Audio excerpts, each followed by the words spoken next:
ধানের শীষের প্রচারণা চালাতে গিয়ে এক নারী দোকানির দোকান থেকে এনার্জি ড্রিঙ্ক স্পিড চুরির অভিযোগ উঠেছে বিএনপি কর্মীদের বিরুদ্ধে। এই ঘটনায় এলাকায় চাঞ্চল্যের সৃষ্টি হয়েছে। ভুক্তভোগী ওই নারী দোকানি জানান, ঘটনার সময় তিনি দোকানের একটু দূরে মালামাল পরিষ্কারের কাজে ব্যস্ত ছিলেন। তখন একদল লোক ধানের শীষের হ্যান্ডবিল বিলি করতে করতে তার দোকানের সামনে আসেন। তারা দোকানে কাউকে না পেয়ে ভেতরে থাকা স্পিডের ক্যান থেকে 4টি ক্যান নিয়ে সটকে পড়েন।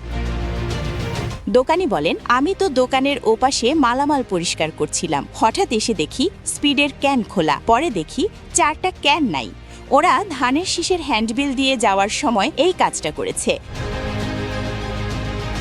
ঘটনাস্থলে বেশ কিছু ধানের শীষ প্রতীকের হ্যান্ডবিল পড়ে থাকতে দেখা গেছে। ভুক্তভোগী নারীর দাবি, প্রচারকারীরা ওই হ্যান্ডবিলগুলো সেখানে রেখে মালামাল নিয়ে পালিয়েছেন। তিনি আরও অভিযোগ করেন, একটি স্পিড ক্যান 30 টাকা করে বিক্রি করি, কোম্পানি থেকে 1-2 টাকা লাভ পাই, কিন্তু তারা 4টা ক্যান নিয়ে যাওয়ায় আমার 120 টাকা লোকসান হলো। এখনও তো ভোট দেয়নি, ভোট দিলে তো আরও বড় বড় সন্ত্রাস করবে।